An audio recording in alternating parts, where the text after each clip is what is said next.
네, 축구는 저도 좋아하지만 70대 중반이신 저희 어머니가 꼭꼭 챙겨서 보십니다. 그런데 요즘은 축구를 축구가 나오면 한 10분 보시다가 다른 데로 돌리십니다. 그만큼 이제 좀 실망이 굉장히 크시다고 볼 수가 있겠습니다. 전 국민이 다 그럴 것으로 보입니다. 정혜성 증인께 묻겠습니다. 축구협회가 본위원에게 회의록을 제출을 했습니다. 그래서 들여다보니까 증인이 전력강화위원회 위원장 하실 적에 축구협회 회장, 부회장에게 감독 선임에 대해서는 모든 권한을 받은 것으로 되어 있습니다. 맞습니까? 네, 맞습니다. 네. 회의록 보면은 증인은 위원장으로서 그래도 축구, 한국 축구의 시스템과 철학, 그리고 공정성 이런 것을 기하는 것으로 그렇게 보여요. 근데 제가 이런 질문을 드린 이유는 지금 말씀드린 것과 마찬가지로 회의록에서 일부 위원장이나 뭐 위원들이 공정성을 지키기 위해서 노력한 것과는 정반대로 좀 의도적으로 어떻게 감독 선임이 이루어지지 않았나 이런 부분들이 보여지기 때문입니다. 자, 증인 1차 회의 때부터 10차 회의까지 지속적으로 국내 감독 선임 필요성에 대해서 얘기를 하는 위원들이 계셨는데 이에 대해서 증인이 우리가 졸속 행정 위에서 선임한 인물로 한다 이런 말이 나오지 않도록 감독 선임에 대해서는 국내 해외 모두 들여다보는 게 좋겠다 이렇게 말하신 적이 있습니다. 네. 맞습니까? 네, 맞습니다. 네. 지금 내용 보시면은 그렇게 말씀한 내용이 지금 이제 PT 자료에 나오고 있습니다. 그런데 최초로 4인 후보자가 협상이 결렬이 되고 나서 8차 회의록부터 이임생 기술이사가 다시 우기고 나옵니다. 8차 회의록부터 정확히 시작입니다. 기존 논의 과정을 뒤집으려고 하는 그런 걸로 보이죠. 국내 선임 감독을 감독 선임을 강조하는 그런 발언을 하고 있습니다. 더불어서 이날 회의에 처음 기술이사로서 참여했는데도 불구하고 위원장보다 말을 더 많이 해요. 이임생 기술이사가 16회 그리고 정혜성 전력강화위원회 위원장은 6회밖에 말씀을 안 하십니다. 자, 증인이 당시에 위원장으로서 회의 주도할 수 있는 상황이었습니까? 네, 회의는 그 위원장으로서 주도를 했다고 생각합니다. 네, 그런데 어떻게 처음 이사로 들어오신 이임생 이사가 더 강하게 주장을 하고 발언을 더 많이 하는 거죠? 그때 이임승 기술이사가 회의에 참석했을 때 할 수 있는 그 협회 입장에서 할 수 있는 얘기가 있다고 해서 일단 그러면 우리가 간사를 통해서 해보라고 제가 그렇게. 네, 그런데 16회씩이나 주셨다고요? 네, 이임생 기술이사가 정몽규 회장과 특별한 관계가 있는 게 아닙니까? 그래서 홍명보 감독도 찾아가서 말할 수 있는 감독 선임에 대해서 말할 수 있는 권한이 되고 전력강화위원회 회의에서도 그렇게 발언을 할 수 있는 그런 힘이 있고 이렇게 보여지는데 그렇다고 생각되지 않습니까? 아니요, 저는 그렇다고 생각 안 합니다. 네. 그렇게 뭐 그 이임생 이사서부터 국내 감독을 해야 된다. 특히 뭐 홍명보 감독을 선임해야 된다. 이런 의견들이 계속 주장이 되고 있었던 와중에서도 그래도 증인한테는 감독 우선순위를 지정하고 협상할 수 있는 권한이 있었다고 보여집니다. 이때 1순위로 생각한 것이 개인적으로 홍명보 감독이었었습니까? 네, 맞습니다. 네. 협회에 해당 감독을 추천했었을 때, 네, 협회에서는 어떤 반응을 보였습니까?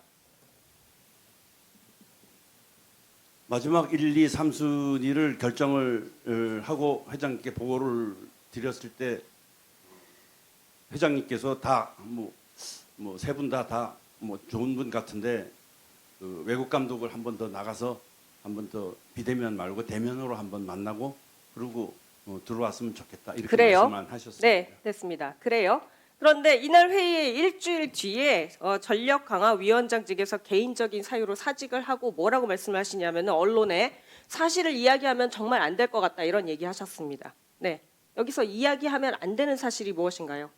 안 되면 뭐 얘기를 하면 안 되는 그 이유가 뭐 별 다른 게 아니고 제가 1차 때 그리고 또 2차 때 1차 때 굉장히 제가 그 제시마 씨하고 카사스 감독에 대한 부분을 정리를 해서 할 때도 너무 많이 힘이 들었고 그다음 2차 때 이제 세 분을 감독의 어떤 그 추천을 제가 해서 보고를 드렸었는데 네, 그 뉘앙스가 그렇게 느껴지지는 않습니다. 지금 말씀하신 그대로 감독 선임을 하고 알아보는 과정에서 굉장히 많은 힘든 일들이 있었고 그래서 개인적으로 그냥 그만두고 싶다 이렇게 얘기를 하시면 될 일인데 언론에다 흘리신 거는 사실을 얘기하면 안 될 것 같다는 말씀이셨어요. 왜 이제 와서 지금 수그리십니까?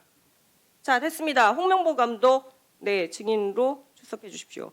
자, 벤투 감독 선임 과정에서 김판곤 당시 위원장한테 설정한 기준에 부합하고 철학과 부합하다면 확신을 가지고 진행을 하라 이렇게 그 나온 카톡 내용인가요? 네, 이 메신저 내용이 있어요. 네, 맞죠? 본인 거? 네, 맞습니다. 네. 증인이 한국 축구 철학과 시스템 유지 중요하게 생각하는 것으로 보입니다. 클린스만 감독 선임 과정에서는 당시의 기준이 무너졌다 이렇게 또 생각을 하는 모습들이 보이는데요. 과연 이 시점에 왜 우리가 이 대표팀 감독을 뽑아야 하는지 그 정 과정 그리고 그 후에 문제들이 일어났다는 것을 정확히 지적을 하고 있습니다. 맞습니까? 네, 네. 그러면 증인은 본인이 감독으로 선임된 이번 과정에 대해서 공정하게 이루어졌다고 보시나요? 투명하게?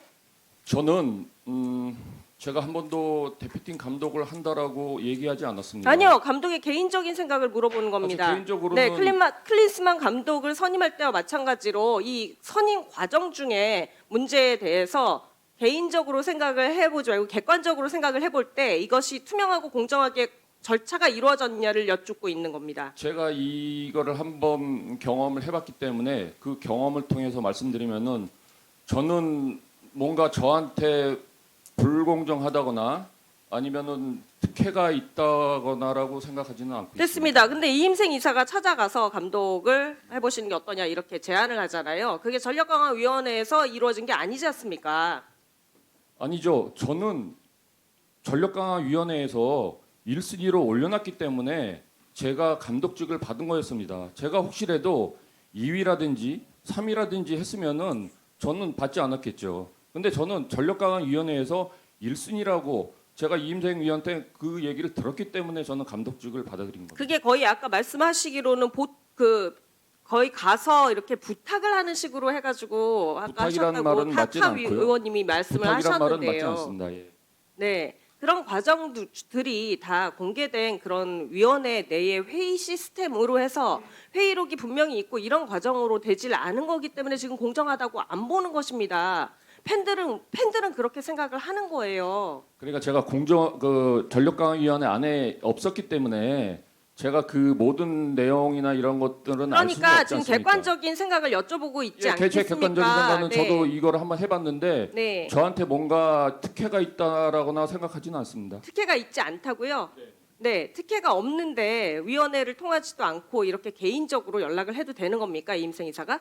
이임생 이사의 역할은 그 전력강화위원회에서 최종의 3인 후보가 올랐기 때문에 이임생 이사의 역할은 그 최종 3인을 접촉해서 협상에 들어가야 되는 역할이라고 저는 생각하고 있습니다.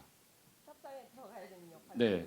그런 과정들이나 이런 것들이 누구에게 이렇게 개인적으로 찾아가고 이렇게 이루어지는 일이어야 합니까? 그거는 당연히 이임생 이사께서는 해외에 계신 분들도 마찬가지고 전부 다 개인적으로 연락해서 찾아가서 어디에서 만나서 면담하고 모두 다 그렇게 이루어지는 걸 알고 있습니다. 제가 전무할 때도 이임생 이사, 네, 해외 누구 당시에 만났습니까?